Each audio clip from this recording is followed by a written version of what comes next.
Praful sir general English के आज के यूट्यूब सेशन में आप सबका बहुत बहुत स्वागत है प्यारे बच्चों। और आज हम लोग पढ़ेंगे थ्रू के यूजेस। बहुत इंपॉर्टेंट क्लास होने वाला है बउआ, पूरे वीडियो को ध्यान से देखना है। अलग अलग किताबों में थ्रू के 15 से लेके 32 यूजेस तक दिए गए हैं। अब इतने यूजेस को पढ़ के बच्चे अक्सर कंफ्यूज हो जाते हैं। मैं आपको 3 कॉन्सेप्ट दूंगा और 3 कॉन्सेप्ट पे आपका थ्रू पूरी तरह क्लियर हो जाएगा, कोई कंफ्यूजन इसमें नहीं रहेगा। लेकिन वीडियो को ध्यान से देखना बहुत ज़्यादा ज़रूरी है।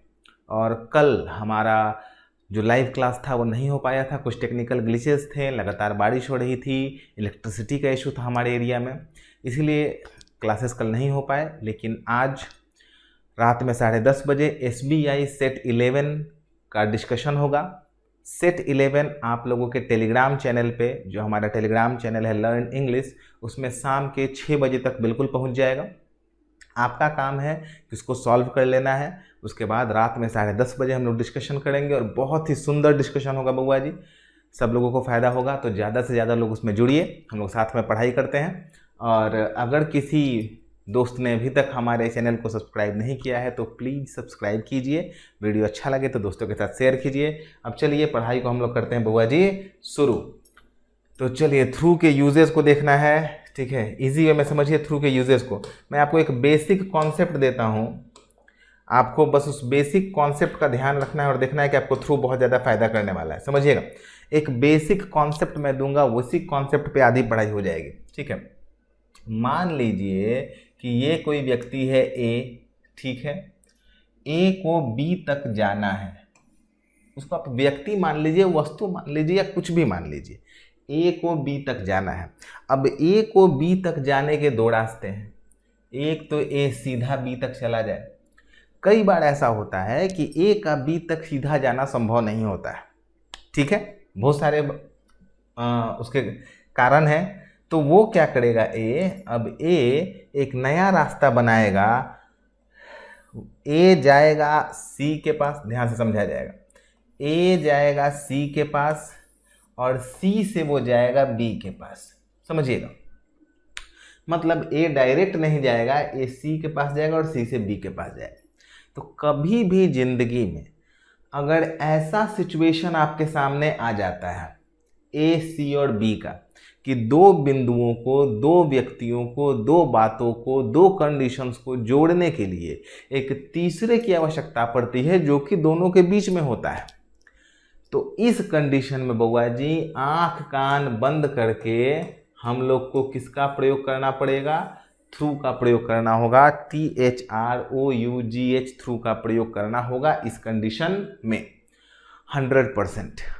तो ये कॉन्सेप्ट एकदम माइंड में रख लीजिए। मैं अब आपको अलग अलग यूजेस बतलाऊंगा और सिर्फ इस डायग्राम के ये जो छोटा सा इमेज है, इसी के ताकत पे आप पूरा चीज़ याद कर लेंगे, ठीक है। चलिए पढ़ाई को शुरू करते हैं, ध्यान से देखा जाएगा। सबसे पहले पॉइंट को देखा जाए। थ्रू का पहला पॉइंट हमारे पास क्या है? चलिए, साउंड बहुत आ रहा है इसमें, साउंड को समाप्त कर दिया जाए। चलिए पहला नियम लिख लीजिएगा। लिखा हुआ है from one side of an opening to the other, ठीक है। एक साइड से दूसरी साइड तक जाएंगे तो बीच में जिससे जाएंगे उसके पहले आपको थ्रू लगाना होगा। जैसे अच्छा, एक से दूसरे साइड जाएंगे तो किसी ना किसी चीज के रास्ते तो जाएंगे ही। जैसे the train passes through the tunnel. Tunnel का अर्थ होता है बउआ जी सुरंग। समझिएगा ध्यान से बउआ जी। मानिए, समझ लीजिएगा, मानिए कि ये कोई टनल है, ये कोई सुरंग है। ट्रेन को पॉइंट ए से पॉइंट सी तक जाना है। अब ट्रेन को पॉइंट ए से पॉइंट सी जाना है तो ट्रेन को क्या करना पड़ेगा? या तो उड़ के जाना होगा, उड़ के तो ट्रेन जाएगी नहीं। तो ट्रेन क्या होगी? इस टनल के अंदर से जाएगी। मतलब ट्रेन को एक मीडियम चुनना पड़ा। ट्रेन को एक मीडियम चुनना पड़ा, टनल, उससे होके ही ट्रेन बी पॉइंट तक जा पा रही है। तो अब जाहिर सा बात है कि ट्रेन जब इससे होके गुजर रही है तो यहाँ पे हम लोग को किसका इस्तेमाल करना होगा? यहाँ पे हम लोग को किसका इस्तेमाल करना होगा, थ्रू का इस्तेमाल करना होगा इस पॉइंट के लिए। ये पॉइंट यहाँ पे कौन सा है, हमारा टनल, हमारा पॉइंट बी है। तो अब देखिए इसी पॉइंट को यहाँ पे क्या बताया गया है, the train passes through the tunnel. कोई भी चीज़ अगर एक पॉइंट से दूसरे पॉइंट तक डायरेक्ट चली जाएगी तो कोई दिक्कत नहीं है, लेकिन अगर किसी मीडियम से होके जाएगी तो वहाँ आपको थ्रू लगाना पड़ेगा। जैसे अगर मानिए हम लोग क्लासरूम में पढ़ते, समझिएगा, अगर हम लोग क्लासरूम में पढ़ते, मैं आपको डायरेक्ट पढ़ाता, मैं बोलता, आप सीखते। अब क्या है कि हम लोग आमने सामने नहीं बैठे हैं, हम लोग को क्या है कि अब टेक्नोलॉजी का सहारा लेना पड़ रहा है। कोई मोबाइल में रिकॉर्डिंग कर रहा है, कोई कैमरा में रिकॉर्डिंग कर रहा है, ठीक है, सब क्या है, टेक्नोलॉजी है। कोई आपका जूम पे पढ़ा रहा है, कोई ट्विटर पे पढ़ा रहा है, सॉरी कोई व्यक्ति यूट्यूब पे पढ़ा रहा है, तो अलग अलग है टेक्नोलॉजी। तो हम लोग बोलेंगे, ठीक है, मैं बोलूँगा आई एम टीचिंग यू, मैं आपको पढ़ा रहा हूँ, आई एम टीचिंग यू, लेकिन डायरेक्ट नहीं, थ्रू टेक्नोलॉजी। थ्रू टेक्नोलॉजी मुझे किसका सहारा लेना पड़ रहा है, मैं किसके थ्रू होके जा रहा हूँ, टेक्नोलॉजी। तो जब भी एक बिंदु से दूसरे बिंदु तक जाना होगा, किसी तीसरे की सहायता लेनी होगी, तो वहाँ पे किसका इस्तेमाल करना होगा, थ्रू का इस्तेमाल करना होगा। वही पॉइंट आपको दिया गया। अच्छा समझिएगा, मैं एक और एग्जाम्पल लेता हूँ, कुछ आसपास मुझे दिख रहा है। चलिए मानिए ये एक रिमोट है, ये एक रिमोट है, मुझे काटी समझ रहे हैं, जो कील होता है, काटी को इसमें ऐसे डालना है, इस साइड से इस साइड। तो अगर मैं काटी को इधर से भेजता हूँ और ये इस पार निकल जाती है, तो मैं बोलूँगा I drove the nail through the remote, I drove the nail through the remote, क्योंकि वो रिमोट से होके गुजरेगा इधर से उधर। तो कभी भी कोई भी चीज़ अगर किसी तीसरे माध्यम से होके एक पॉइंट से दूसरे पॉइंट तक जाता है, तो आपको वहाँ पे किसका प्रयोग करना होगा, आपको वहाँ पे थ्रू का प्रयोग करना होगा। जैसे एक और एग्जांपल है, एक तो आप किसी को डायरेक्ट देखिएगा, अच्छा भगवान देखने के लिए आँख दिए हैं, आँख से किसी को देख लीजिए, इसमें किसी चीज़ की आवश्यकता नहीं है। दूसरा, अब आप किसी को भी खिड़की से देखते हैं, खिड़की एक मीडियम हो गया ना, खिड़की क्या हो गया बुआ जी, आपका मीडियम हो गया। अब ध्यान से देखा जाएगा, ये तो आप हो गए, थोड़ा और सुंदर बना लीजिए, आप किसी को डायरेक्ट देख रहे थे, अब बीच में आ गया बुआ जी खिड़की, तो खिड़की जो बीच में आ गया, तो आप ए थे, ये व्यक्ति सी था, अब खिड़की बीच में आ गया, तो बी में किसका सहायता लेना पड़ेगा हम लोग को, खिड़की का। तो खिड़की के क्या लग जाएगा, थ्रू लग जाएगा। तो I saw him through window. अच्छा अब मैं आपको अपनी आंखों से नहीं देख रहा हूँ, मैं इस चश्मे के थ्रू आपको देख रहा हूँ, तो I saw him through my spectacles, ठीक है, थ्रू बाइनोकुलर्स। तो जिस चीज से होके जा रहे हैं वहां पे थ्रू लगाना पड़ेगा। क्लियर है, समझ में आ रहा होगा। इसी पॉइंट को साफ साफ तर्ज पे यहाँ लिख दिया गया है, एक पॉइंट से दूसरे पॉइंट जाते हैं। ये थ्रू का सबसे बड़ा इस्तेमाल है और जो मैंने आपको डायग्राम बनाया है वो सबसे ज्यादा फायदा करेगा, उस चीज को समझिएगा। तो पहला पॉइंट क्लियर हो गया, आगे बढ़ा जाए। चलिए अगले पॉइंट पर हम लोग आते हैं बुआ जी। नेक्स्ट पॉइंट, जब बुआ, क्या बात है, चलिए लिख लीजिएगा इसको। देखिए उसी पॉइंट को किताबों में क्या किया जाता है कि एक ही पॉइंट को 10 तरीके से लिखा जाता है समझाने के लिए। तो उसी पॉइंट का एक और तरीका है, by way of entering then later living. किसी चीज में जाना और फिर उससे निकल जाना। तो जाएंगे पॉइंट ए से, निकलेंगे पॉइंट बी पे, जिस चीज से सी पे, जिस चीज से होके जाएंगे पॉइंट बी हुआ। जैसे देखिएगा, I drove through the town. अच्छा मैं एग्जाम्पल देके समझाता हूं, आपको समझ में जल्दी आएगा, ठीक है।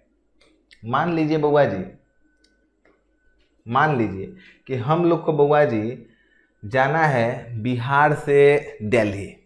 तो बिहार से दिल्ली जाना है तो कैसे जाइएगा, ट्रेन से अगर जाना होगा तो यूपी हो के जाइएगा, उत्तर प्रदेश हो के जाइएगा।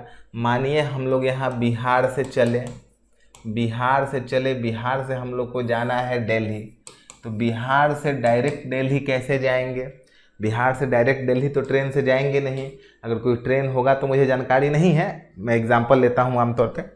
आमतौर पे आदमी क्या होगा, उत्तर प्रदेश को पार करते हुए दिल्ली जाएगा। कुछ पॉइंट्स उत्तर प्रदेश के पार करने होते हैं, बिना उत्तर प्रदेश पार किए दिल्ली कैसे जाइएगा। किसी भी ट्रेन से जाएंगे तो यूपी क्रॉस करके ही जाएंगे। तो जब आप बिहार से उत्तर प्रदेश होते हुए दिल्ली गए तो ये वही डायग्राम बन गया ना जो हम लोग शुरू में बनाए थे। इसी को कहते हैं किसी चीज़ में जाना फिर बाहर निकल जाना। बिल्कुल वही एग्जाम्पल यहाँ दिया गया है।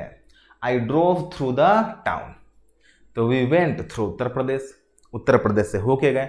मतलब आपका टारगेट कहीं और है, चलें किसी चीज़ को पार करते हुए निकल गए, वहाँ थ्रू का इस्तेमाल करते हैं।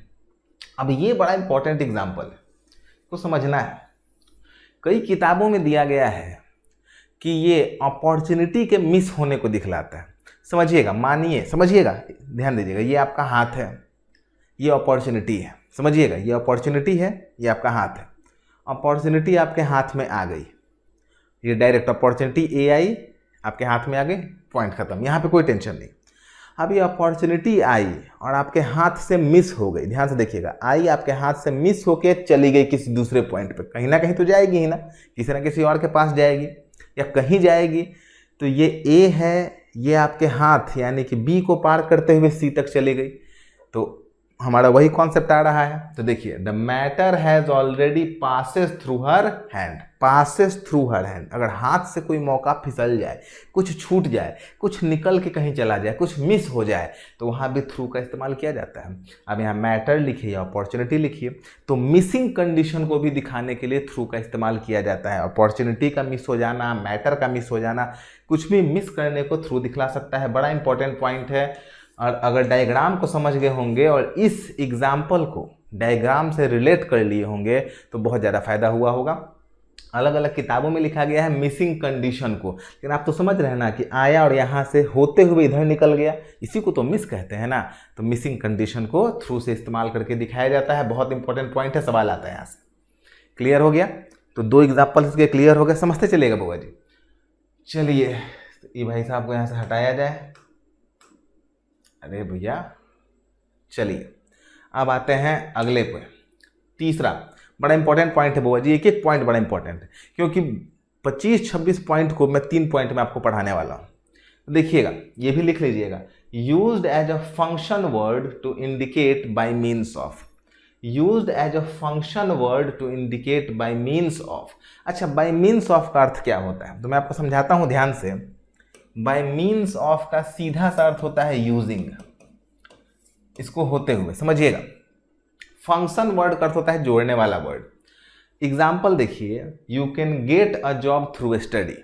अच्छा समझिएगा, बड़ा समझने वाला बात है यहाँ पे। मानिए बउआ जी, मानिए कि ये आप हैं और ये बउआ जी है जॉब, JOB, ये जॉब है। तो आपको जॉब तक पहुंचना है, तो कैसे पहुंचे? तो मानिए कि आपके पास बीच में एक दरवाजा है, किस नाम का? Study, STUDY। तो आप स्टडी से होके कहाँ पहुंचेंगे? जॉब तक पहुंचेंगे। तो फिर पॉइंट A पॉइंट C तक कैसे पहुंच रहा है? B से होते हुए पहुंच रहा है। तो बिल्कुल यही एग्जाम्पल यहाँ दे दिया गया है, थोड़ा सा ध्यान देंगे तो you can get a job through study. कितना आसान सा है। अब कोई लगे कि यहाँ पे थ्रू क्यों यूज हुआ, आप समझिए, मैं हूँ, मुझे जॉब हासिल करना है, किससे होते हुए? स्टडी से होते हुए, तो थ्रू स्टडी एकदम हो सकता है। अब इसी चीज को आप एक बार और ध्यान से समझिए। मानिए ये आप हैं, आप यहाँ पे बुआ जी स्टडी के जगह, ठीक है, ध्यान से देखा जाएगा, आप मानिए बुआ जी यहाँ पे स्टडी के जगह आप यहाँ पे लेजी हो गए या इग्नोरेंस आपके में आ गया, तो आप इससे होते हुए कहाँ जाएंगे? तो जॉब तक नहीं जाएंगे, कहाँ जाएंगे? फेल्योर तक जाएंगे। कहाँ जाएंगे? फेल्योर। ठीक है, तो अब समझिएगा, तो ये भी तो इसी से होके जा रहा है ना। इसी को अगर मुझे लिखना होगा तो मैं एग्जाम्पल में क्या लिखूंगा? समझिएगा बुआ जी, एकदम समझने वाला पॉइंट है। मैं लिखूंगा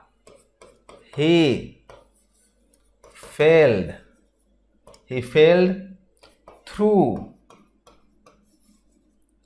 ignorance। कैमरा में पूरा आ रहा है ignorance? हाँ चलिए, very good. he failed through ignorance। ध्यान से देखा जाएगा, सेम यही कहानी, जो पॉइंट यहाँ लिखा गया वही पॉइंट यहाँ लिखा गया है। You can get a job through study, he failed through ignorance. यहाँ पे सब्जेक्ट है, ये वर्ब है, ये ऑब्जेक्ट है, सब्जेक्ट है, वर्ब, इसमें ऑब्जेक्ट नहीं है, थ्रू के बाद स्टडी है, थ्रू के बाद इग्नोरेंस है। डायग्राम आपके सामने है। अब यहाँ पे आप एक बात बताइए, यहाँ पे थ्रू के जगह आप ड्यू टू लगा सकते थे कि नहीं? He failed due to ignorance. अच्छा, बिकॉज ऑफ लगा सकते थे कि नहीं? बिकॉज ऑफ का भी अर्थ क्या होता है? के कारण। He failed because of ignorance, बिल्कुल लगा सकते थे, सभी लोग बोलेंगे बिल्कुल लगा सकते हैं, क्यों नहीं लगा सकते हैं? यहीं पे समझ, कैमरा में पूरा आ रहा है? हो थोड़ा सा एंगल गड़बड़ है कैमरा का।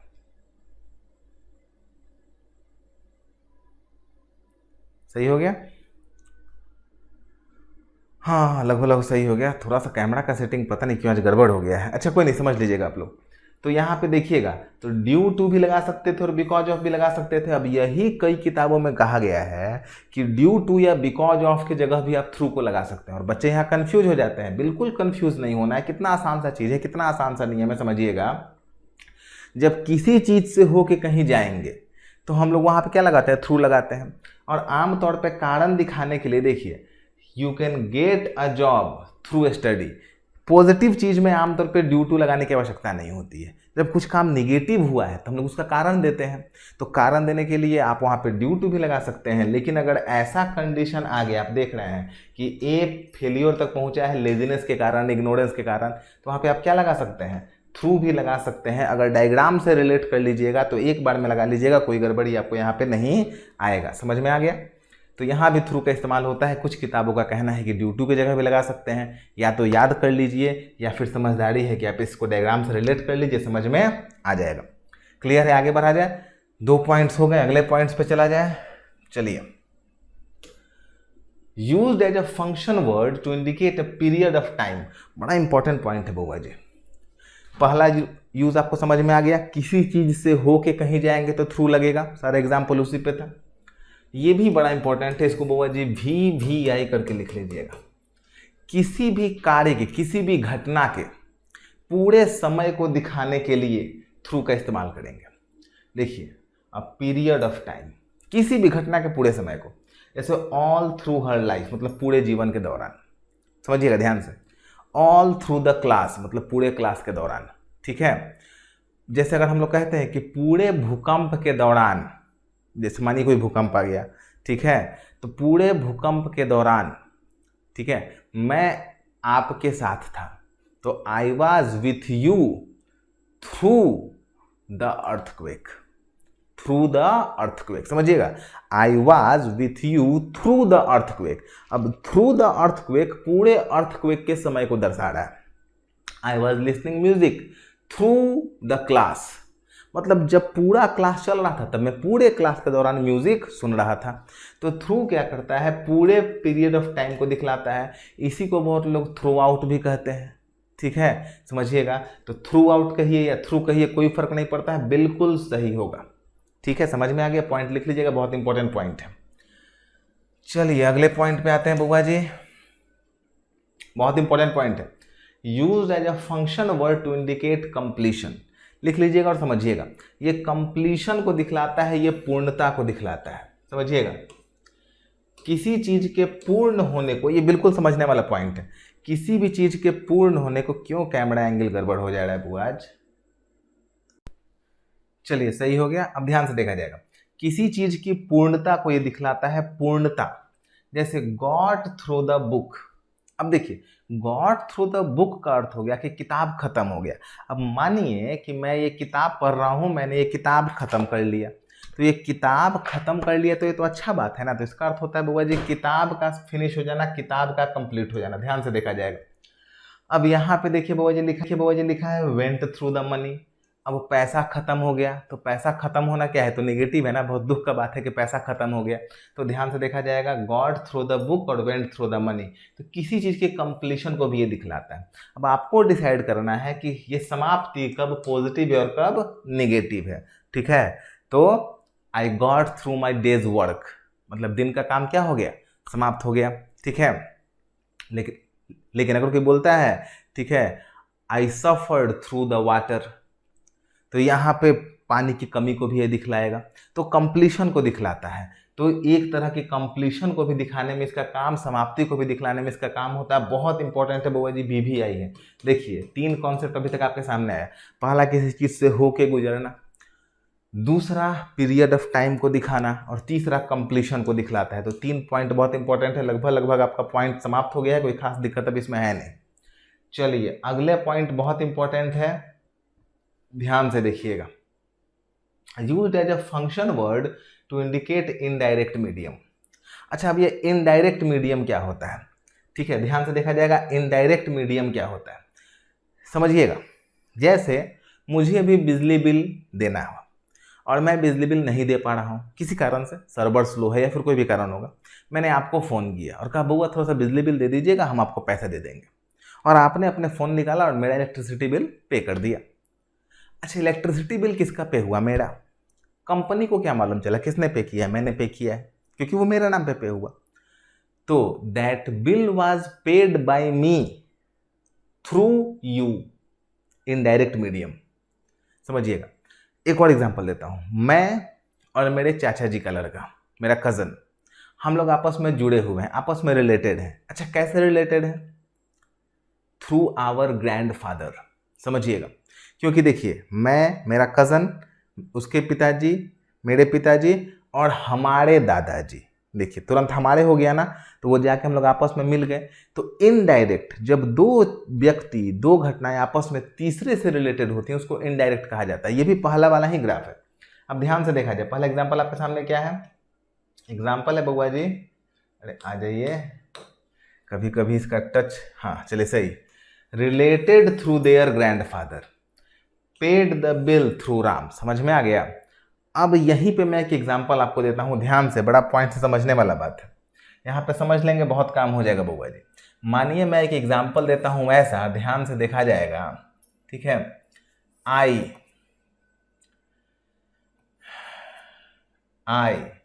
डिड, नहीं सॉरी, समय दिया जाए।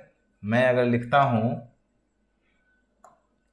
This work was done by Ram. बिल्कुल सही है बउआ जी, यह कार्य राम के द्वारा किया गया है, कोई दिक्कत इसमें नहीं है। This work was done by Ram, बिल्कुल होता है। अच्छा, अब अगर मैं बउआ जी एक वाक्य लिखता हूं, this work was done through, THROUGH, through Ram, by me, तो इसमें भी कोई गलती नहीं है। मतलब यह काम राम से करवाया गया है मेरे द्वारा, यह काम मेरे द्वारा किया गया है, और करने वाला जो व्यक्ति है वो कौन है? राम। अच्छा, फिर वीडियो में मी नहीं आ रहा है, आज के कैमरा का एंगल बहुत गड़बड़ है मेरा, मैं यहाँ लिख देता हूँ, ठीक है, दिख जाएगा आप लोग को, मी दिख रहा है। This work was done through Ram by me, ये बिल्कुल वो बिजली बिल पे करने वाला है। जैसे समझिए कि आप किसी जॉब में हैं, आपका जो बॉस है, जो आपका मैनेजर है, उसने आपसे कोई काम करवा दिया अपना, जिसमें नाम तो उसी का होगा, ठीक है। तो ये होगा कि this work was done through you by him. अब यहां से आप बाय हिम को या बाय मी को हटा सकते हैं, एकदम हटा दिए, तो ये भी लाइन पूरी तरह क्या है? सही है। बस बाय राम होता तो सीधा पता ये चल जाता कि ये काम जो है ये राम का काम है और राम ने अपना काम कंप्लीट कर लिया है, और थ्रू लग गया तो ये मालूम चल गया कि राम बस बीच का मीडिएटर है, काम किसी और व्यक्ति का था, पर्सन का था, और उसको कंप्लीट किसने किया है? राम ने किया है। तो बस ये मीडिएटर बीच में कौन हो गया है? राम हो गया है। तो बस ये घटना आपको समझ लेना होगा। इसीलिए वर्क डन के बाद थ्रू भी लग सकता है, पेड के बाद थ्रू भी लग सकता है, कंप्लीटेड के बाद थ्रू भी लग सकता है, और बाय भी लग सकता है। जिन लोगों को नहीं पता होता है वो लोग यहाँ पे गलत करने लगते हैं कि हमेशा डन बाय राम होता है, पैसिव वॉइस में पढ़ लिए हैं और यहाँ पे उनकी गलती हो जाती है। तो उम्मीद करते हैं आप लोग को समझ में आ गया होगा, लेकिन पढ़ाई अभी बाकी है दोस्त, बहुत इंपॉर्टेंट पढ़ाई बाकी है। अब इतनी पढ़ाई अगर आप लोग की हो गई है, कोई दिक्कत इसमें नहीं है, यहाँ तक समझ लिए हैं, तो एक बड़ा इंपॉर्टेंट पॉइंट अभी और है, थोड़ा सा इसको पढ़ लिया जाए। अब देखिए बहुत इंपॉर्टेंट पढ़ाई बाकी है बउआ जी, ध्यान से देखा जाएगा। फिर शुरुआत में आते हैं, वर्ड आपके सामने कौन सा है? थ्रू आपके सामने वर्ड है। अब ये जो वर्ड है बउआ जी, ये वर्ड प्रीपोजिशन भी है, ये वर्ड एडजेक्टिव भी है, ये वर्ड एडवर्ब भी है, और ये वर्ड नाउन भी है। ध्यान से देखा जाएगा, ये जो वर्ड आपके सामने थ्रू है, ये प्रीपोजिशन भी है, एडजेक्टिव भी है, एडवर्ब भी है और नाउन भी है। पढ़ाई जब भी कीजिए पूरा पढ़ाई कीजिए, नहीं तो कंफ्यूज हो जाएंगे। तो प्रीपोजिशन के लगभग यूजेस मैंने आपको बतला दिए, ठीक है। एक याद रखिएगा कि किसी मीडिएटर के थ्रू काम होगा, किसी से होके होगा। दूसरा पूरे समय अवधि को दिखाएगा और तीसरा कंप्लीशन को दिखाता है, पूर्णता को दिखलाता है, ठीक है। एडजेक्टिव, एडजेक्टिव में इसका अर्थ क्या होगा और ये क्या होता है समझिएगा। एडवर्ब में इसका अर्थ क्या होता है और कब होगा, और नाउन में इसका अर्थ क्या होता है। फटाफट मैं थोड़ी देर में समझा देता हूँ, बिल्कुल समझ में आ जाएगा। वीडियो अच्छा लगे तो शेयर जरूर करना है, ठीक है। आपको पता है समय कितना हो रहा है बुआ जी? ये बुआ जी देखिए 1 बज रहा है। इसमें नहीं दिखा होगा, यहाँ देखिएगा, ठीक है। होम, ओ सॉरी, कहाँ गए बुआ जी? चलिए हम लोग आते हैं होम पे। आ रहा है कैमरा में? नहीं आ रहा है, थोड़ा सा कैमरा एंगल को चेंज करना होगा। देखिए 1:29 हो रहा है बुआ जी, 1:29। तो ध्यान से वीडियो को पूरा समझना है, बहुत मेहनत है और उसको आपको ज़रूर समझना है, ज़रूर अच्छे से पढ़ना है, समझिएगा ध्यान से। अब जब इतना लेट से मास्टर पढ़ा रहा है तो कुछ तो इंपॉर्टेंट चीज़ ही पढ़ा रहा होगा ना। देखिए बहुत समझने वाली बात है, ध्यान से आप लोग को समझना है, 2 मिनट में समझ में आएगा, समझिएगा, बहुत इंपॉर्टेंट है। जैसे अच्छा प्रीपोजिशनल यूज तो आप लोग देख लिए, अब समझिएगा। मैं एक सेंटेंस अगर लिखता हूँ, I drove on A through road. कभी भी अगर ऐसा सेंटेंस आपके सामने आ जाए, I drove on a through road, तो अब देखिए रोड क्या है बउआ जी? नाउन है, और नाउन के पहले ये जो थ्रू आया है बउआ जी ये क्या है? एडजेक्टिव है। तो बउआ जी नाउन के पहले क्या आता है? एडजेक्टिव। तो कभी भी अगर नाउन के पहले थ्रू को देखिएगा तो समझिएगा थ्रू का अर्थ होता है ट्रैफिक फ्री। जब थ्रू एडजेक्टिव होता है तो इसका अर्थ हो जाता है ट्रैफिक फ्री। तो अगर ये खाली को स्मूथ, स्मूथ भी कह सकते हैं, कैसा रोड होगा? स्मूथ रोड होगा, ट्रैफिक फ्री रोड होगा, क्लियर होगा, ठीक है। इसे थ्रू माइंड कह सकते हैं, क्लियर माइंड, ठीक है, नो कन्फ्यूजन। तो ये जब भी एडजेक्टिव का काम करेगा तो थ्रू क्लियर को दिखलाएगा, ट्रैफिक फ्री को दिखलाएगा, और ऐसे मौके पे एडजेक्टिव होता है, ये बिल्कुल सही होगा, इसमें कोई एरर नहीं होगा। क्लियर है? एक और एग्जाम्पल लेते हैं, आपको समझ में आएगा। दूसरा एग्जाम्पल, अब मैं एक सेंटेंस लिखता हूं, ध्यान से देखा जाएगा, ध्यान से देखिएगा, बहुत समझने वाला बात है। The arrow went straight through her neck. ध्यान से देखिए, नेक को इधर लिखना पड़ेगा, ध्यान से देखा जाएगा। The arrow went straight through her neck. समझ गए? मतलब तीर सीधे आया, गले के आर पार हो गया, कहने का अर्थ यही है, समझिएगा ध्यान से। इस वाक्य में बउआ जी ये जो एरो है ये नाउन है, वेंट जो है ये वर्ब है, वर्ब के बाद स्ट्रेट जो है ये एडवर्ब है। स्ट्रेट एडजेक्टिव भी होता है और एडवर्ब भी होता है। जब ये नाउन के पहले आएगा, जैसे स्ट्रेट रोड, तो एडजेक्टिव हो जाएगा, वर्ब के साथ आएगा तो एडवर्ब हो जाएगा। एडवर्ब का वीडियो अवेलेबल है, प्लीज़ देख लीजिएगा, कन्फ्यूजन होगा तो। थ्रू प्रीपोजिशन है, क्योंकि हर नेक क्या है? नाउन है, तो नाउन के पहले जो आएगा वो क्या होगा? प्रीपोजिशन होगा। अब ये दिखला रहा है कि नेक के आर पार हो गया, ये एक पॉइंट, ये दूसरा पॉइंट नेक से होके गया, तो नेक के आर पार हो गया, ठीक है। अब मैं ध्यान से देखिएगा, मैं एक काम करने, चलिए अचानक से लाइट चली गई, मैं जल्दी समझाता हूँ, देखिएगा 1 मिनट। तो यहाँ पे जैसे ही मैं यहाँ से बउआ जी हर नेक को मिटा दूंगा, तो ये थ्रू यहाँ पे क्या हो जाएगा बउआ जी? ये एडवर्ब हो जाएगा, क्योंकि एडवर्ब के बाद क्या आएगा? एडवर्ब हो जाएगा। तो एडवर्ब ये तभी होता है जब ये सिर्फ एडवर्ब के साथ होता है, कोई दिक्कत इसमें नहीं है, ध्यान से समझिएगा। और वहाँ भी इसका अर्थ लगभग वही होता है, आर पार हो जाना। तो क्लियर है, इसके चारों यूजेस को आप लोग समझ चुके हैं। वीडियो कैसा लगा ज़रूर बताइएगा, और 10:30 बजे आज SBI क्लर्क के सेट का डिस्कशन होगा, तो उम्मीद करते हैं कि आप लोग वहाँ जरूर आएंगे। मिलते हैं अगले क्लास में, अगले सेट में, तब तक के लिए गुड बाय, टेक केयर।